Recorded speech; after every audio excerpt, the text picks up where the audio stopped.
know what it is, man. Shout out to Fried Time Media. Fried Time Media. Make sure you go subscribe. You did. Fried Time Media, baby. Like and subscribe. Like and subscribe. Time Media. Smash the subscribe and the like button. I done ran up all these bands up in hand and made like 5 bands a day. I was broke, came up with a plan, now I'm the man, there ain't no stopping me. I done ran up all these bands up in hand and made like 5 bands a day. I was broke, came up with a plan, now I'm the man, there ain't no stopping me. It ain't no stopping me. Got bands, I'ma run it up, it ain't no stopping me. I was broke, came up with a plan, now I'm the man, it ain't no stopping me. Got bands, I'ma run it up, it ain't no stopping me. Hey, welcome back, folks.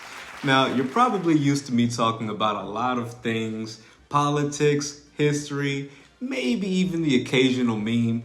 But today, we're talking about something way more important. We're talking about hair. Yes, hair.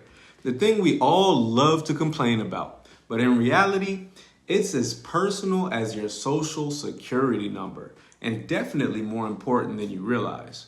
We're diving into Deandre Arnold, the Crown Act, and the not-so-pretty history of hair discrimination in America. So buckle up, because today, hair isn't just for styling, it's for survival. Meet Deandre Arnold, a high school senior in Texas. His crime? Wearing dreadlocks. In 2020, his school told him he can't walk across the graduation stage despite passing all of his classes unless he cuts his hair. Now, I don't know about you, but I thought school dress codes were about, pants, shoes, the basics. But no. Apparently, DeAndre's hair was excessive. In a world where people work in cubicles next to people with pink hair, blue hair, purple hair, no hair, you're telling me a guy with natural hair is excessive? Okay.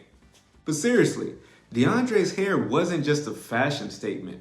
It was part of his cultural identity, something that connected him to his heritage, his history, and his family. So naturally, he fought back. And it wasn't just for himself, but for everyone who's ever been told that their natural self wasn't professional. So what did DeAndre's story spark? Well, the Crown Act, of course. That stands for Create a Respectful and Open World for Natural Hair. And before you ask, no, it's not the name of a new hair gel line, though it could be. If I'm being honest, I'd be the first in line to buy it. But this act is legitimate law, and it was passed first in California in 2019. Yes, 2019. Can we take a moment just to acknowledge how insane it is to need legislation in 2019 just to be allowed to have your natural hair grow from your head? Let's be real. This is a problem only black people in America have to face. But I digress. The Crown Act was designed to stop discrimination based on natural hair. You know, those beautiful afros, braids, locks, and yes, even the waves, because apparently people can't stop themselves from trying to wave goodbye to anyone who doesn't conform. Now, since then, more states have followed suit. And while we haven't seen this in every state, let's just say Texas might want to check its hair policies before the next DeAndre steps up and says, I'm not cutting this, not for you and not for anybody. But let's take a step back and understand why hair is even a battlefield. When Africans were brought to the US as slaves, they were often forced to cut their hair or wear it in a way that conformed to European beauty standards. Why? Because controlling a person's appearance was just another way to control their identity. You see, it wasn't just about the hair. It was about erasing their culture.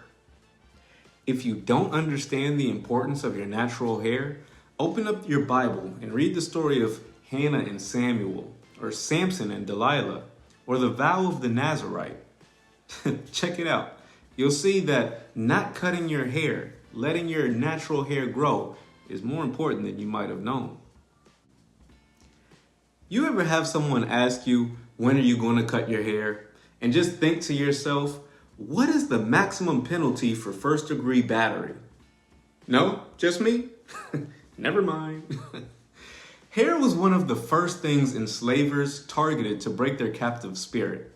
Because if you can't even control what grows out of your own body, you can't possibly be free. Now that's oppression 101 right there. You to hate the texture of your hair? Who taught you to hate the color of your skin to such extent that you bleach to get like the white man?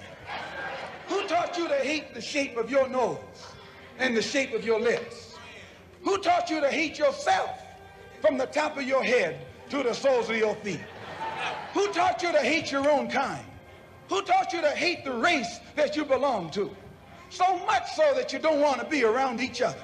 No, before you come asking Mr. Muhammad, does he teach hate? You should ask yourself, who taught you to hate being what God gave you?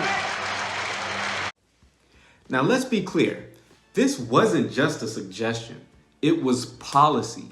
Enslaved people were often forced to cut their hair or hide it, adopting a European style. That way, no one could tell them apart. You know, so the oppressors could sleep at night, thinking, well, at least they look not so niggerish. Well, guess what? Some people don't even like to match their socks, so good luck with that uniformity. Seriously, it's like a scene from Footloose. How dare you have a personality? How dare you have culture? Well, we're not having it anymore. Even after slavery ended, the idea that black hair was somehow unprofessional persisted. From the early 1900s to this very day, black people were still expected to straighten, cut, or otherwise tame their natural hair to fit into white-dominated workplaces and schools. The mantra, fit in or get out. Yeah, and somehow we still survived. We're like the cockroaches of hair discrimination. No matter how much you try to squash it, it always bounces back. And for the record, dreadlocks, we're keeping them. The audacity of a braid never looked so good. I love my natural hair and I'm standing on it. And then came the Crown Act. Finally, a law that says, no, you can't discriminate against me because of the way my hair grows naturally. It's a win for everyone who's ever been told, oh, you need to get your hair in order. No, I don't. You need to get your head straight. Now, this law says, if my hair offends you, then maybe you need a new perspective. Let me grow it out for a minute, and let's have that conversation a different day.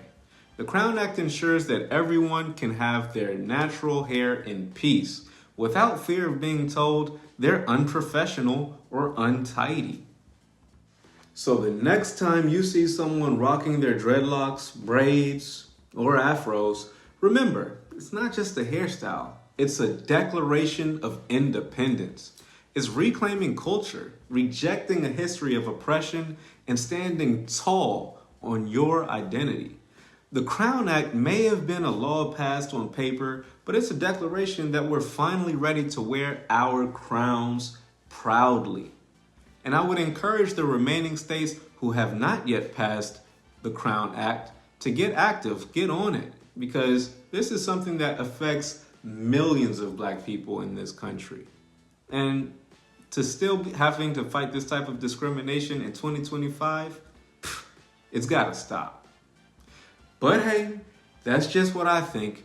If you've made it this far in the video and you've gotten any type of value or learned anything from watching, be sure to hit the thumbs up button to boost us in the algorithm. It really helps us out. And if you haven't done so already, smash the subscribe button for more content just like this, touching on a wide range of topics from health, hair, economics, so much more. So subscribe and come on back for more. With that being said, check out the links in the description and I'll see you on the next one. Peace. So you made it all the way to the end of the video, but you haven't hit the like button yet. Come on now. You're cheating me, you're cheating yourself. Go ahead, hit the like button. And while you're at it, you might as well smash the subscribe button so you can get notifications every time I drop a video. I make a video every day, a different topic, a different subject. They're all interesting, so you can check them all out by hitting the subscribe button and setting your notifications to all so you get an alert when I drop a video. There you go.